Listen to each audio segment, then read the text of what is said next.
Il y a une maison qui brille au sommet d'une colline, des baies vitrées qui réfléchissent le soleil, une allée pavée bordée d'arbres parfaitement taillés, une flotte de voitures neuves garées comme des trophées. Et puis, juste à côté, une porte entr'ouverte sur une odeur de foin humide, un souffle chaud qui se mêle à l'air froid de la nuit. Là, dans la pénombre d'une écurie, un garçon de 7 ans s'endort au milieu des chevaux, recroquevillé sous une couverture usée, comme si le monde véritable s'était rétréci pour tenir dans ce réduit de paille. Gabriel tient sa tête contre le flanc d'une jument qui le tolère plus par habitude que par véritable chaleur. Son visage est petit, sali par la poussière des bottes et légèrement pâle. Ses mains tiennent d'un dessin froissé où un soleil maladroit tente de percer un ciel trop grand. Derrière la fenêtre, dans la maison, des rires fins montent parfois, des verres s'entrechoquent et la lueur d'une lampe de lecture dessine le contour d'un sourire soigneusement social. Personne ne remarque la couverture qui a perdu son fil, ni la chaise vide au bord du lit d'enfant qui n'est plus une maison. La scène d'ouverture impose immédiatement une contradiction, un luxe ostentatoire d'un côté, un isolement réel de l'autre. C'est cette fracture-là qui va déclencher tout ce qui suit. L'image du garçon dormant parmi les chevaux n'est pas un accident. Elle est le symptôme visible d'un système domestique où l'image publique a pris le pas sur la responsabilité privée. Valeria Mendonça sait se mettre en scène. Elle dirige des galas caritatifs, pose pour des portraits encadrés, fait donc d'une aile d'hôpital en signe de générosité et reçoit des trophées pour son engagement envers la communauté. Son sourire est calibré, son apparence soigneusement choisie pour inspirer confiance et admiration. Les journalistes la décrivent comme la nouvelle âme philanthropique de la ville. Les discours parlent de sa sensibilité aux plus vulnérables. Mais à la maison, disent les rares ombres qui la côtoient sans bruit, Valeria a un ordre du jour qui ne laisse pas beaucoup de place à ce qui sont des imprévus, ni à ce qu'elle considère comme des complications. Marcelo Tavares, son mari, est le portrait de l'homme d'affaires absorbé. Il apporte des contrats, des panneaux d'affaires, des promesses de croissance. Sa présence est souvent celle d'un reflet fatigué. Il est tendre quand le calendrier le permet. Il est aimé par beaucoup pour sa réussite, respecté pour son réseau. Mais son affection se perd parfois dans l'épaisseur des rendez-vous et des excuses. Le garçon qu'on trouve dans l'écurie s'appelle Gabriel. Il a d'abord été le fils d'un homme élégant et d'une maison qui se voulait douce. Mais l'entrée de Valeria dans cette maison a déplacé des certitudes. Selon les voisins discrets, selon les indices subtils que remarque un palefrenier quand il nettoie les box, les règles ont changé. Gabriel, qui aimait le bruit des pages tournées et les histoires avant le dîner, a vu ses rituels disparaître. On l'a progressivement isolé, assigné à des espaces périphériques, le bureau du garage, la buanderie, puis l'écurie. La logique officielle parlait d'espace pédagogique pour un enfant vif. La réalité parlait de portes fermées et de regards qui évitent. Joachim connaissait chaque recoin de l'écurie. Il n'était pas seulement palefrenier, il était témoin d'une vie qui se déroulait avec la régularité des sabots. Les chevaux lui confiaient la fatigue de leurs muscles, il répondait par des gestes précis, des soins, des médicaments administrés au bon moment. Les petits détails ne lui échappaient pas. Une gamelle déplacée, une couverture qui pue le savon oublié, un sac de friandises resté intact. Et puis, une nuit, il a trouvé Gabriel endormi comme un invité clandestin sur le foin. Le palefrenier a d'abord pensé à une fugue, à une nuit d'errance, mais quand il a vu le dessin serré dans les poings de l'enfant et la manière dont la jument inclinait la tête comme pour protéger un secret, quelque chose s'est brisé dans son silence. Joachim n'était pas un homme de parole facile. Il avait passé sa vie à servir, à accepter l'ordre naturel des choses. Celui qui commande est obéi, celui qui nourrit est respecté. Mais cette nuit-là, la compassion, lente, obstinée, l'a poussé à une décision qui changerait le cours des événements. Il a pris son téléphone et il a composé le numéro du service de protection de l'enfance. Il hésite, demande à parler à quelqu'un, sa voix tremble quand il tente d'expliquer. « Il dort dans l'écurie, dit-il enfin. Il a 7 ans. Il n'a pas à dormir avec les chevaux. » Ce n'était pas un discours accusateur, juste une alerte, une offrande de réalité. Rafael Cardoso avait l'habitude des appels incertains. Assistant social depuis 10 ans, il connaissait la langue des signaux faibles, les professeurs qui s'inquiètent pour un enfant muet, les voisins qui remarquent une peau trop pâle, les petits mensonges accumulés qui dessinent une situation plus grande que la somme de ses pièces. Lorsqu'il a reçu l'appel de Joachim, il a pris la route sans attendre. Son sac était pragmatique, dossier, stylo, une lampe, des formulaires. Il savait que la première visite devait être à la fois respectueuse et précise. On ne retire un enfant à une famille que s'il existe un risque réel et documenté. La procédure exige preuve et prudence. La première visite de Raphaël était silencieuse, à la limite du cérémonial. Il a d'abord regardé la façade, noté l'absence d'enfants dans le lieu ordinaire où l'on voit les bicyclettes, les affaires qui traînent. Il a frappé, demandé si Marcelo était disponible. Valéria l'a accueilli avec une cordialité minutieuse, ses mains propres, sa voix douce. Elle a invité Raphaël à s'asseoir dans le salon doré, a offert du thé, servi avec des mots choisis. « Nous prenons soin de Gabriel », a-t-elle répété, comme s'il s'agissait d'une vérité à marteler pour sceller la normalité. Elle a expliqué une version où la maison était grande et les espaces multiples. « J'aime mon beau-fils, mais il est parfois turbulent. Nous cherchons des solutions. » Les mots étaient polis et programmés. Raphaël a pris note sans expression. Il n'était pas là pour être charmé. Son rôle, il le savait, était de regarder ce qui n'était pas dit. Il a obtenu la permission d'entrer dans la zone où Gabriel passait ses journées. Il a vu rapidement les signes, des vêtements trop petits, des chaussures usées cachées dans un placard, une chaise d'enfant laissée dans un coin sans coussin, les petites choses qui disent des choses plus grandes. Valéria parlait d'organisation et de limites, de la nécessité d'éduquer pour le bien de l'enfant. Il y avait dans ces phrases une logique de contrôle plus que de soin. La visite s'est ensuite déplacée vers l'écurie. C'était là que l'odeur de foin devenait une présence, là où Joachim travaillait, là où Gabriel dormait. L'enfant était là, au milieu des chevaux, un peu surpris par l'entrée d'un étranger qui parlait doucement. Raphaël s'est mis à la hauteur de l'enfant, s'est présenté en mots simples, a offert un bonbon refusé de prime abord, a regardé le dessin. Gabriel a indiqué, sans détourner le regard, qu'il aimait dessiner des maisons où la porte restait ouverte.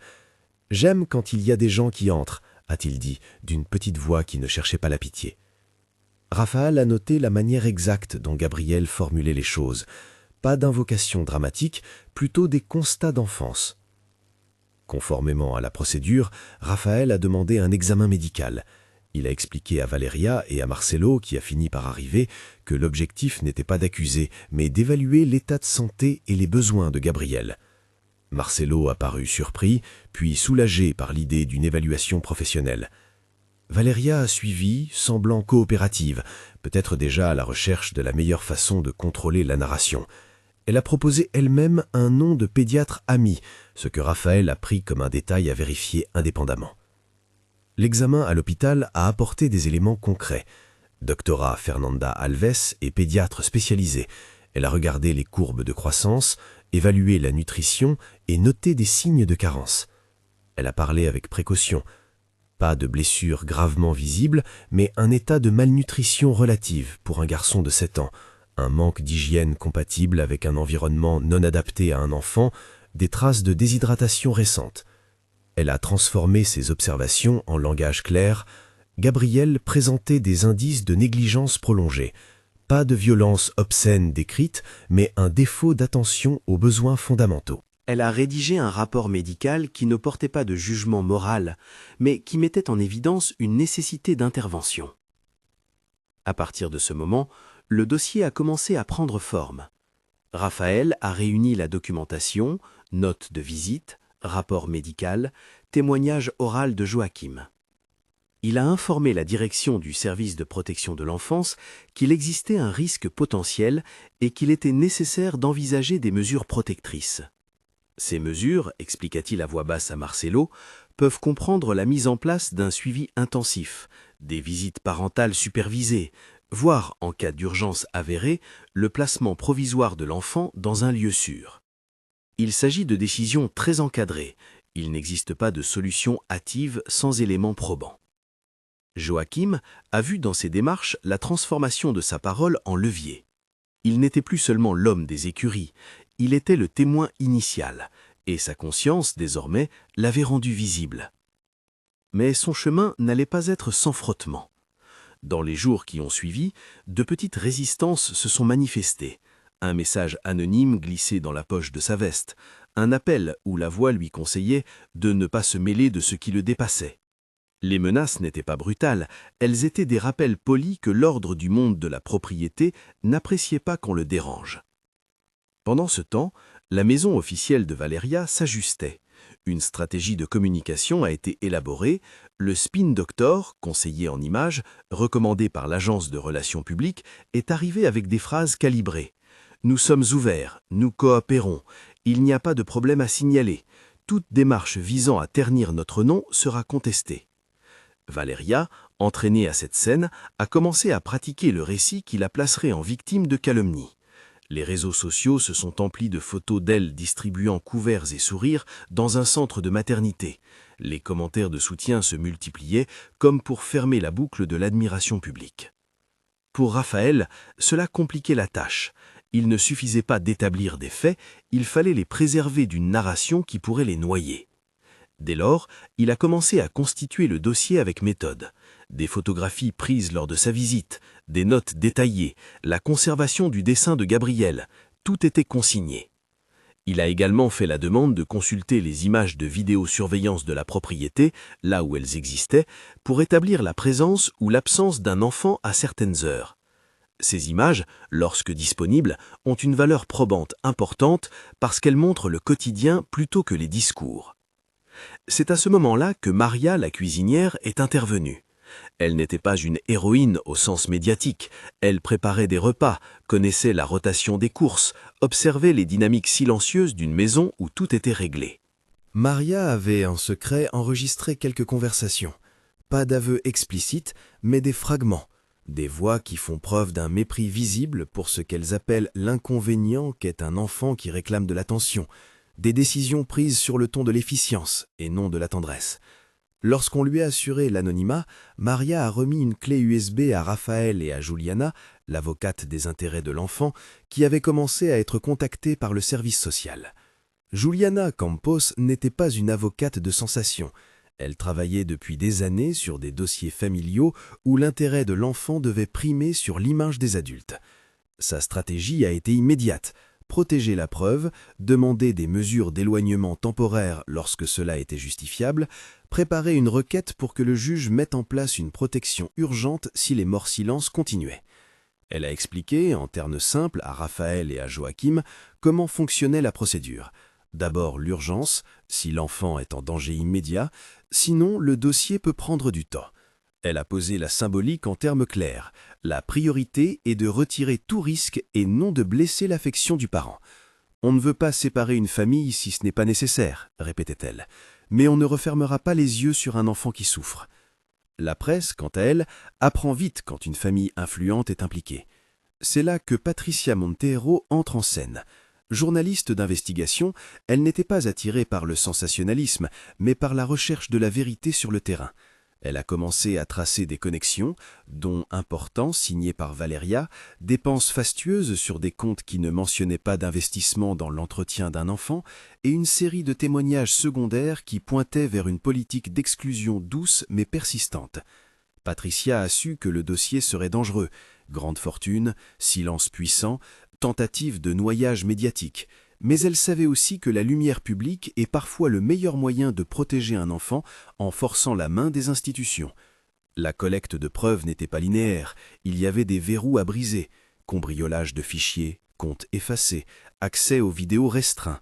On a tenté de saboter le dossier, des emails internes ont été mystérieusement supprimés, des systèmes de vidéosurveillance ont enregistré des périodes floues où ils affirmaient que les caméras avaient été en panne.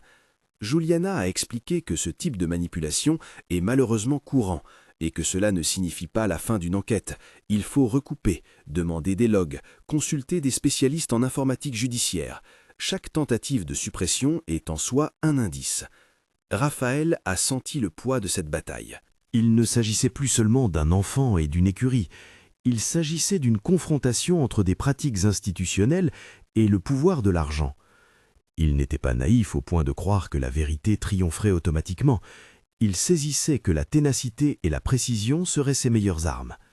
Il a commencé à organiser des réunions discrètes, à l'abri des regards. Béatrice, la psychologue qui allait suivre Gabriel, lui a dit d'emblée qu'il fallait être patient. La parole se mérite, a-t-elle expliqué. Les enfants n'expriment pas la douleur comme nous, ils la camouflent. Le premier vrai tournant procédural est venu quand Raphaël a transmis une demande officielle au tribunal de famille pour l'ouverture d'une enquête et pour la mise en place de mesures provisoires. Dans ce type de démarche, le juge peut ordonner une évaluation plus poussée, imposer des visites supervisées ou même, en cas d'urgence, prononcer une protection temporaire en dehors du foyer parental. Juliana a préparé le dossier juridique en expliquant chaque pièce, le rapport médical, le témoignage de Joachim, l'enregistrement remis par Maria, les notes d'observation. Elle a aussi pris soin d'anticiper la stratégie de défense. On s'attendrait à ce que Valéria conteste tout, accuse de calomnie, joue la carte de la réputation agressée.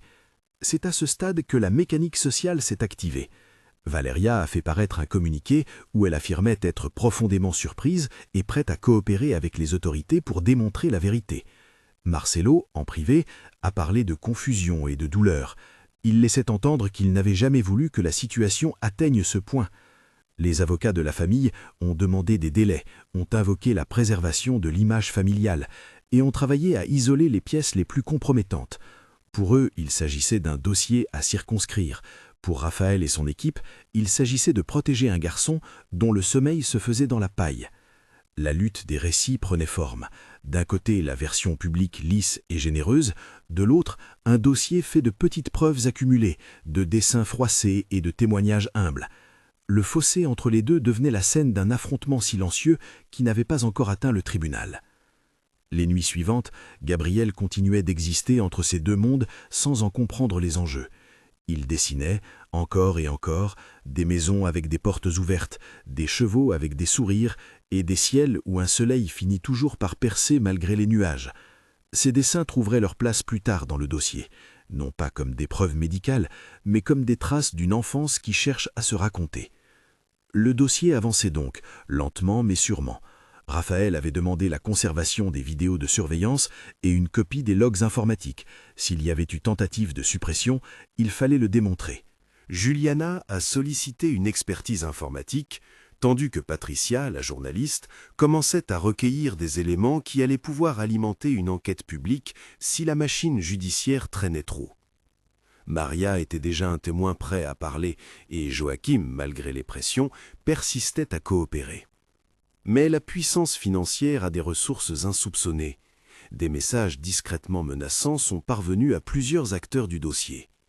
Une lettre anonyme glissée dans la boîte de Raphaël le mettait en garde. « Ne touchez pas à ce qui appartient à la maison. Il en va de votre avenir et de celui de votre famille. » On a aussi tenté d'acheter le silence. Un émissaire a approché le palefrenier, proposant une somme d'argent en échange du retrait de sa plainte.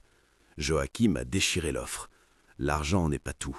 Il y a des choses qui ne se vendent pas, surtout lorsqu'on a vu un enfant s'endormir en se blottissant contre un cheval comme si c'était le seul abri. À l'approche de la première audience préliminaire, des alliances se sont formées. Béatrice, la psychologue, a commencé des séances d'approche avec Gabriel pour instaurer un cadre sécurisant où ils pourraient partager sans être pressés. Elle a utilisé des méthodes adaptées aux enfants, jeux, dessins, contes. Son objectif n'était pas d'obtenir des aveux, mais d'aider Gabriel à nommer ses sensations, à comprendre qu'il peut exister un espace sûr hors des murs dorés. Elle a également préparé un rapport psychologique qui, ajouté aux éléments médicaux, renforçait la nécessité d'un suivi continu. La tension montait. Les jours étaient rythmés par des allers-retours entre la maison qui brille et l'écurie qui sent le foin. Chaque avancée du dossier était simultanément une victoire et un risque. La famille pouvait répliquer, retarder, contester. Raphaël savait que l'une des clés serait la précision, établir des faits, pas des conjectures. Il a donc veillé à ce que chaque témoignage soit daté, signé, et que chaque preuve soit conservée selon les procédures légales. La première tranche d'investigation s'est conclue par une audience informelle, où le juge a entendu les premières pièces. Ce n'était pas encore le moment des grands jugements publics, mais suffisamment pour que la machine judiciaire mette des garde-fous. Interdiction de contact direct, surveillance accrue et la demande d'une enquête pénale si de nouvelles preuves surgissaient. Pour Valeria, la décision était un affront public. Pour Marcelo, un réveil. Pour Gabriel, la décision est arrivée comme un bourdonnement au loin. Les adultes parlaient de lui dans des phrases compliquées, et lui continuait d'aimer dessiner le soleil.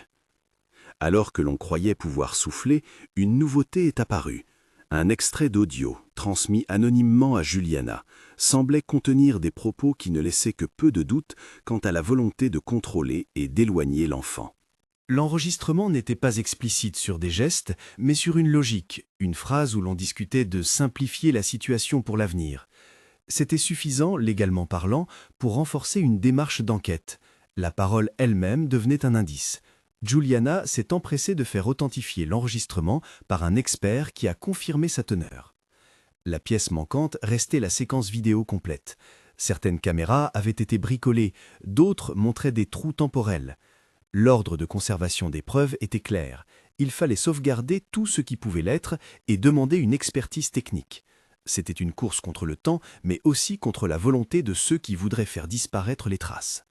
Patricia, elle, commençait à écrire les premières notes de son reportage, consciente qu'une publication prématurée pourrait mettre l'enfant davantage en danger, mais qu'une enquête trop lente risquait d'engloutir la vérité. Les dernières semaines avant la prochaine audience se sont déroulées dans une sorte de bourdonnement collectif. Réunions, échanges de documents, témoins qui se préparaient, protection mise en place. Gabriel a été placé temporairement sous la garde d'un service de protection à la demande du juge, non pas comme une condamnation, mais comme une mesure pour le temps de l'enquête, un hébergement dans un foyer d'accueil temporaire avec des visites encadrées. Les volontés étaient simples: sécurité, constance, soins. Elena et Alberto, un couple de la communauté qui travaillait avec les services sociaux, ont accepté d'accueillir Gabriel dans un cadre chaleureux, après des vérifications d'usage. Ils n'étaient pas des héros publics, ils étaient des personnes ordinaires prêtes à donner du temps et de la tendresse.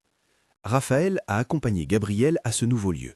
Le garçon, sans grande démonstration, a serré son dessein contre lui et est parti. Les chevaux ont reniflé l'air où il passait, comme pour retenir la trace d'un enfant. Joachim, qui l'avait vu depuis le box où il travaille, a essuyé ses mains sur sa blouse et a regardé la route. Il savait que le déplacement était une étape salvatrice, mais il craignait déjà les suites. Les puissances qui s'étaient senties menacées n'allaient pas rester silencieuses. La bataille procédurale était lancée, et la maison brillait toujours, comme si rien n'avait changé. Mais dans le coffre du service social, il y avait désormais des papiers qui attestent d'une croisée d'indices. Rapports médicaux, témoignages, enregistrements audio, dessins, début de log vidéo. La différence entre la façade et la réalité avait été désormais officialisée, et c'était cela qui parfois faisait vaciller l'autorité de l'argent face au droit rigoureux. Ce premier acte se concluait par une question simple mais lourde. La vérité, lorsqu'elle est portée par des voix modestes, peut-elle faire plier les mécanismes de protection d'intérêts puissants? Raphaël, Juliana, Joachim, Maria et les voix discrètes de l'équipe qui s'occupait de Gabriel en avaient fait un enjeu. Ils n'avaient pas encore gagné la partie, mais ils avaient enclenché la mécanique qui, espérait-il, permettrait de faire tomber la confidence de Pierre sur laquelle se reposait l'indifférence. Si cette histoire vous touche, si elle vous rappelle quelque chose que vous avez remarqué et gardé pour vous, abonnez-vous et partagez ce récit. Il y a des gestes simples qui mettent de la lumière où règne l'ombre. Les jours qui suivent le départ de Gabriel vers le foyer ne ressemblent à rien de ce qui a précédé. Ils sont faits d'une attente tendue, de petites victoires consignées et d'une peur latente que quelque chose soit encore effacé. Pour Raphaël, chaque signature sur un formulaire, chaque coup de téléphone restitué aux horodatage, chaque recommandation d'expert est un morceau de filet qu'il tisse pour empêcher la chute. Il sait que le dossier ne doit pas seulement être solide, il doit être irréfutable dans sa cohérence. La force de ceux qui cherchent à préserver l'image publique tient souvent dans la capacité à créer des zones grises.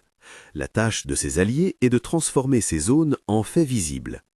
Juliana, qui a pris la conduite juridique avec une froideur tranquille, organise la prochaine audience avec méthode. L'instance demandée n'est pas encore un procès pénal, mais une audience de protection, une séance où le juge examine les preuves préliminaires, décide de mesures temporaires et peut ordonner la poursuite d'une enquête criminelle. Elle insiste sur la nuance. Ce n'est pas une condamnation, c'est une précaution qui vise l'intérêt de l'enfant. Les expertises techniques avancent en parallèle. Un informaticien judiciaire, mandaté par Juliana, travaille sur les fichiers de la propriété pour récupérer les logs effacés.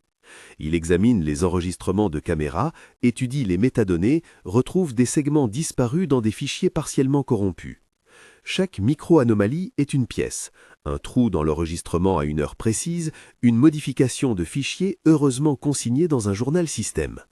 Ces éléments, expliqués calmement dans un rapport accessible, éclairent les juges sur la possibilité qu'on ait tenté d'effacer des traces. L'audio anonyme remis plus tôt à l'équipe juridique a été authentifié auprès d'un expert en signalétique vocale. L'examen conclut que la conversation, bien que fragmentaire, contient des formulations et un ton qui laissent apparaître l'intention de simplifier la situation. Juridiquement, la phrase ne constitue pas en elle-même la preuve d'une infraction, mais reliée aux autres éléments, témoignages, état de santé, dessin, absence de soins visibles, elle accroît la cohérence du tableau. Juliana prépare donc un dossier qui, assemblé, déploie une raison d'agir, protéger l'enfant. À l'extérieur, Patricia poursuit son travail d'investigation en respect des règles qu'elle s'est fixées, ne pas publier d'informations qui mettraient Gabriel en danger. Elle recoupe les informations financières, interroge discrètement d'anciens employés, retrouve des traces de paiement vers des sociétés écrans, des donations grandiloquentes et en même temps des comptes privés qui ne semblent pas refléter un soutien à un foyer d'enfants. Son article, quand il sortira, devra être sourcé, documenté, mais prêt à exposer une contradiction criante entre la générosité affichée et les négligences à l'intérieur des murs. Pendant ce temps, la pression sur les témoins s'accentue. Des messages anonymes, des tentatives d'intimidation, une offre d'argent qui fut déchirée, montrent que certains acteurs comptent user de leviers pour décourager. Joachim est quotidiennement suivi du regard par des véhicules qui passent. Maria reçoit des invitations déguisées à la discrétion. Pourtant, la détermination des témoins ne fléchit pas. Ils gardent leurs notes, leurs enregistrements, ils se rendent disponibles pour déposer. Ils savent que leur parole, humble, peut changer une vie. La date de l'audience est notifiée. On se retrouve dans un tribunal qui n'est ni spectaculaire ni effrayant. Des salles aux murs clairs, des chaises, un bureau surélevé pour le juge. L'audience de protection rassemble les acteurs principaux. Raphaël, qui représente l'équipe sociale, Juliana pour la défense de l'enfant, l'avocat de la famille, le médecin, la psychologue, les témoins. Marcelo, le père, est présent. Valéria manque initialement à l'appel, ce qui se voudra plus tard un élément symbolique dans la perception publique. Elle se fait représenter par son conseil. Le déroulé commence par une lecture des pièces. Dr Fernanda expose son rapport médical de façon claire et mesurée. Elle énonce les données de croissance, l'état de la nutrition, les signes de déshydratation et de fatigue, sans imaginaire ni pathos. Son langage reste clinique. À mon avis, le suivi nutritionnel et l'hygiène de cet enfant sont insuffisants pour son âge, il présente des signes d'impact sur son développement. Elle conclut par une recommandation, un suivi médical régulier et un environnement stable pour permettre une prise en charge. Béatrice, la psychologue, donne ensuite son avis. Elle décrit la manière dont la parole de l'enfant s'est ouverte, pas par des confessions dramatiques, mais par une confiance patiente. Elle présente des extraits de dessins, toujours en respectant l'anonymat et la pudeur, et explique leur valeur diagnostique, des images répétées de portes ouvertes, des chevaux protecteurs, un soleil timide qui tente de percer. Pour un professionnel, ces motifs peuvent traduire des besoins d'attachement, des demandes de sécurité et une tentative de narration d'un vécu confus. Elle insiste sur l'importance d'un cadre thérapeutique continu. Vient ensuite la parole de Joachim. L'homme monte à la barre avec une réserve naturelle, sa voix parfois brisée par l'émotion, mais ferme dans le détail. Il raconte simplement ce qu'il a vu. Un garçon qui dort dans l'écurie, un dessin serré dans la main, des chaussures trop petites cachées. Il explique ses hésitations avant de téléphoner et pourquoi il a fini par briser le silence. Son témoignage est court, sans théâtralité, mais sa sincérité perce. Il décrit aussi la pression qu'il a subie après sa démarche, un signal que le contenu du dossier touche une zone de pouvoir. Maria dépose ensuite un enregistrement qu'elle a réalisé, fragmentaire mais révélateur de ton. Juliana présente l'authentification, l'expert confirme que la voix n'a pas été altérée et que la conversation date bien de la période en question. L'audio, joué en salle, laisse entendre des formulations de mépris et des calculs orientés vers la préservation de l'image.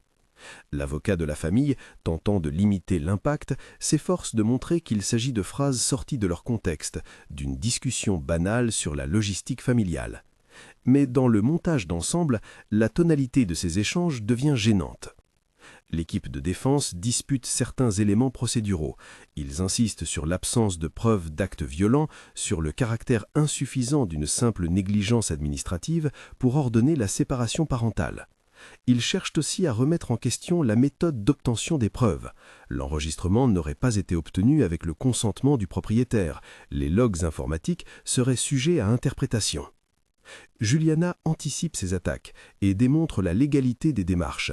La conservation des preuves a été faite selon les règles, les témoignages sont corroborés et les expertises réalisées par des professionnels indépendants. C'est alors qu'intervient la pièce qui casse le silence, les extraits vidéo récupérés par l'expertise informatique. Ils montrent des moments anodins de la maison, déplacement d'un enfant dans la propriété, légers horaires où Gabriel apparaît dans les zones périphériques, la porte de l'écurie entr'ouverte la nuit. Il n'y a pas là d'images sensationnelles, il n'y a pas d'actes violents filmés, mais l'ensemble dessine un schéma. Un enfant absent des pièces de vie, présent dans la périphérie, souvent à des heures où un enfant devrait dormir ailleurs. L'assemblage visuel, posé sans commentaire, a un effet que les mots peinent à atteindre.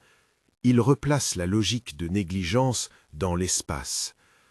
La défense tente un ultime mouvement, discréditer le témoin technique, questionner la chaîne de conservation des fichiers, proposer des interprétations alternatives. Mais le juge, attentif, demande des clarifications, prend note des certificats d'authenticité et des procédures suivies. L'audience se déroule dans un rythme où la vérité se tient dans la conjonction des éléments plutôt que dans la démonstration d'une pièce unique. Au terme des débats, le juge prononce des mesures provisoires. Il interdit tout contact direct de Valeria avec Gabriel, autorise des visites supervisées pour Marcelo sous conditions de suivi, ordonne la poursuite d'une enquête pénale pour vérifier d'éventuelles infractions et confirme le maintien du placement temporaire dans un foyer d'accueil. Ces décisions sont motivées par la nécessité de garantir la sécurité et la santé du mineur pendant la période d'enquête. Le verbe du juge est mesuré. Il rappelle que l'ordonnance n'est pas une condamnation, mais une protection. Pour l'équipe d'intervention, c'est une victoire prudente, suffisante pour mettre Gabriel à l'abri, mais pas absolue. Pour Valeria, la décision est un choc public. Pour Marcelo, une claque qui le secoue. L'annonce provoque des réactions immédiates au-delà du tribunal. Les équipes de relations publiques qui entouraient la famille amorcent des messages et des communiqués.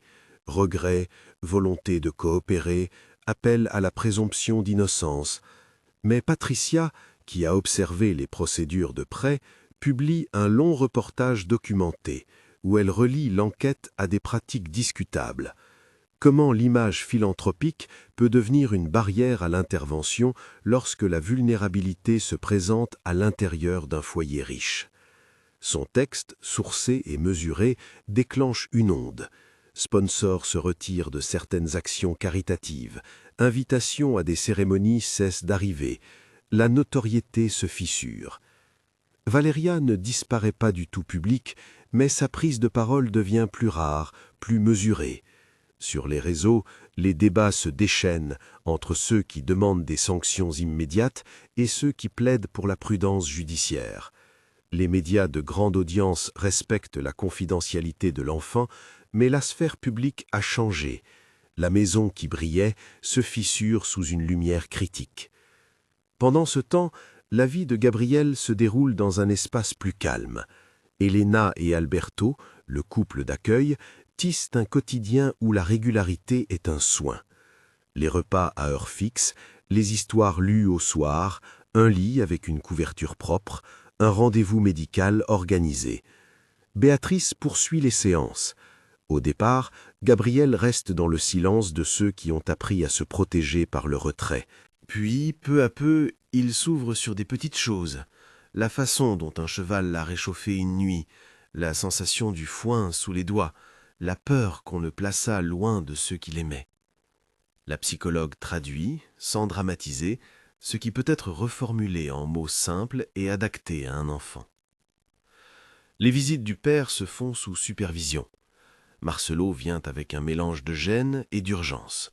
Il a été touché par les procédures. Il ne sait pas toujours comment être père à l'ombre de ses révélations. Dans les séances de médiation, il exprime un étonnement sincère. Il n'avait pas vu, il le reconnaît, ou il n'avait pas su. Juliana explique que la loi ne vise pas à effacer un lien paternel, mais à garantir la sécurité de l'enfant. Marcelo accepte un bilan psychologique, des engagements formels et une obligation de suivre des visites encadrées. Il promet, en pleurs parfois, qu'il ne permettra plus que Gabriel dorme dans un espace inadapté.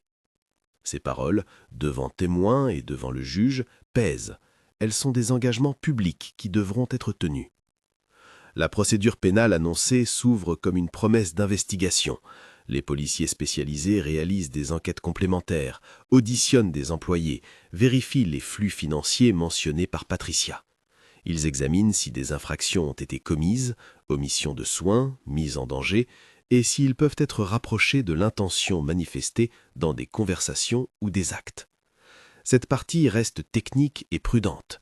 Une enquête pénale n'est pas rapide, elle est méticuleuse. L'objectif principal demeure la protection de l'enfant et la recherche de responsabilité s'il y a lieu. La pression médiatique et sociale n'est pas sans conséquence pour Valeria. Ses postes honorifiques se vident, des appels au retrait des récompenses se multiplient. Elle garde des avocats qui cherchent à réduire le nombre de pièces présentées, à obtenir des non-lieux pour certains éléments et à focaliser l'attention sur l'atteinte à sa réputation. Mais la mécanique judiciaire suit son cours, et personne ne peut acheter la sérénité d'un processus public. Le travail de reconstruction de Gabriel est long et ponctué d'étapes fragiles. Il y a des jours où il recule, où un bruit ressemble à une alerte, où un geste le replonge dans une peur ancienne. Et il y a des jours où il rit franchement, où un nouveau copain à l'école lui parle de football, où il regarde un cheval dans un livre sans la même angoisse. Béatrice observe ces oscillations et rassure l'équipe. La guérison n'est pas linéaire. Elle met en place un plan thérapeutique sur plusieurs mois, intégrant jeu, expression artistique et routine de sécurité. L'art devient une langue. Gabriel peint, dessine, colle des ciels où le soleil s'affirme. Sa trilogie picturale, 3 dessins qui racontent une progression du sombre vers la lumière, trouve bientôt une place dans le dossier juridique, comme trace de sa subjectivité et plus tard comme pièce centrale de son histoire. Les alliés restent présents. Joachim continue son travail à l'écurie, parfois avec un regard détourné vers la route où il a vu partir Gabriel. Maria, la cuisinière, pense à l'enfant en coupant des légumes et garde en tête la valeur de sa décision de parler. Patricia suit l'actualité judiciaire tout en veillant à la protection de l'enfant dans ses écrits. Juliana défend ses choix devant des appels publics et protège les pièces sensibles du dossier. Raphaël suit au quotidien, vérifiant que les engagements pris par les uns et les autres se concrétisent. Leur action collective montre que la protection d'un enfant dépend d'une chaîne de responsabilités partagées. Les mois passent et l'instruction pénale suit son cours. Sans en faire un spectacle, la procédure identifie des responsabilités administratives et des manquements. Des sanctions administratives sont envisagées pour négligence, des recommandations pour améliorer les dispositifs de contrôle dans des maisons où la richesse peut masquer des failles. On rappelle dans les rapports officiels que la présomption d'innocence demeure, mais que la priorité est la prévention et la réparation. Marcelo, tenu pour partie responsable par sa position de père, doit répondre d'un défaut de surveillance. Il coopère, entreprend des thérapies et participe activement au plan de soutien de Gabriel. Dans la sphère civile et sociale, la réputation de Valeria s'érode. Des associations demandent des audits sur les fondations qu'elle présidait, des partenaires se distancient. La vie continue, mais à un coût humain et symbolique. Personne n'ignore que l'argent n'achète pas l'épure morale que l'on recherche pour un enfant. 1 an après le début de l'affaire, un moment solennel se prépare. Une petite exposition organisée par l'école et le foyer d'accueil présente des œuvres d'enfants, dont 3 dessins signés Gabriel. L'exposition n'est pas un triomphe, c'est un seuil. Raphaël, Juliana, Béatrice, Elena et Alberto sont invités. Patricia, qui a suivi la trajectoire depuis le départ, rédige un papier sur la reconstruction, sans vouloir récupérer la douleur. Joachim se tient en retrait, les mains encore marquées par la paille, mais les yeux humides. Marcelo assiste à l'événement sous une surveillance discrète, respectant les règles de visite encadrées. Gabriel monte sur une estrade minuscule pour accrocher l'un de ses dessins. Il est plus âgé d'1 an ou 2, plus ferme dans son pas. Le public est réduit, des enfants, des éducateurs, quelques journalistes respectueux et les figures qui ont participé à sa sécurité.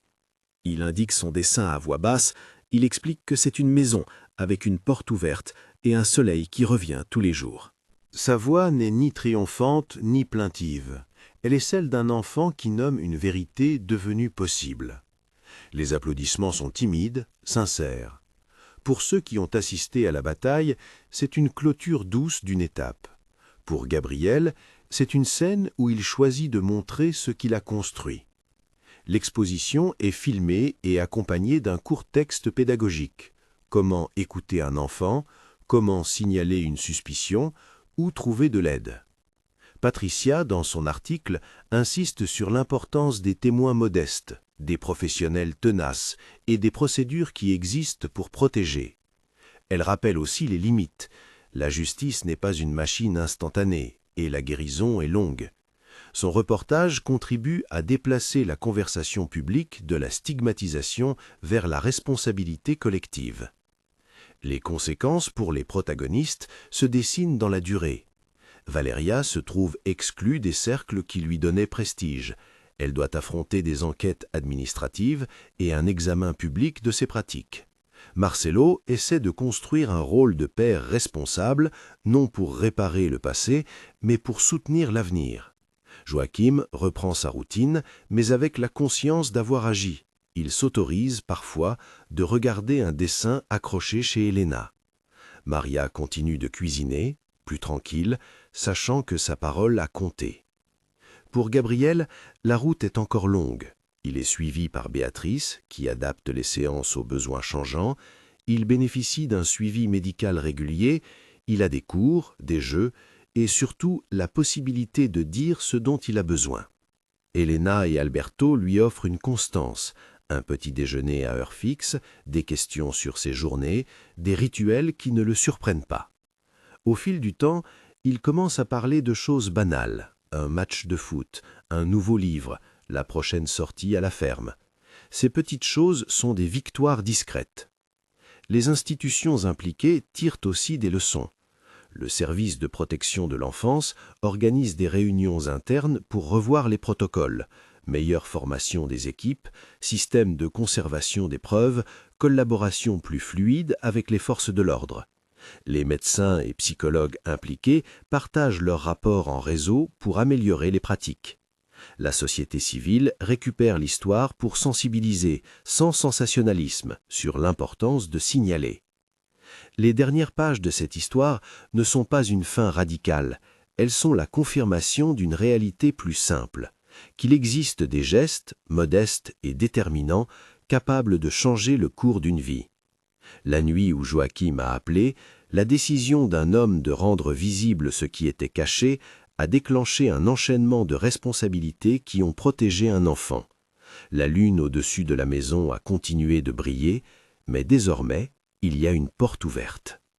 Lors d'une petite cérémonie organisée à l'école pour célébrer la créativité des enfants, Gabriel expose, à côté d'autres élèves, la trilogie qui a narré sa transformation. Les dessins accrochent le regard, du sombre au clair, du clos à l'ouverture. Les visiteurs commentent, émus, mais le moment est d'abord intime. Raphaël reste près de la sortie, observant à distance, conscient de la fragilité du processus. Juliana, silencieuse, sait que la justice a fait son travail dans les limites du possible. Patricia sourit doucement en pensant au pouvoir du journalisme éthique. Joachim, discret, touche la manche d'Elena pour féliciter l'enfant. La dernière image que l'on garde est simple. Gabriel, tenant la main d'Alberto, regarde un cheval peint sur une grande toile. Son regard n'est plus seulement craintif, il est curieux. Un soleil, malhabile, émerge dans son dessin. Ce soleil n'efface pas le passé, mais il indique la possibilité d'un autre matin. Si cette histoire vous a touché, si elle vous rappelle une observation que vous avez faite et dont vous ne saviez que faire, souvenez-vous qu'il existe des gestes concrets et des numéros officiels pour signaler une situation de maltraitance. Consultez la description de cette vidéo. Nous y avons répertorié des contacts d'associations et de services d'urgence. N'hésitez pas à signaler un cas suspect. Mieux vaut une alerte que le silence. Si vous voulez soutenir des récits qui mettent en lumière la protection des enfants, abonnez-vous et partagez cette vidéo. La vigilance collective sauve parfois une enfance.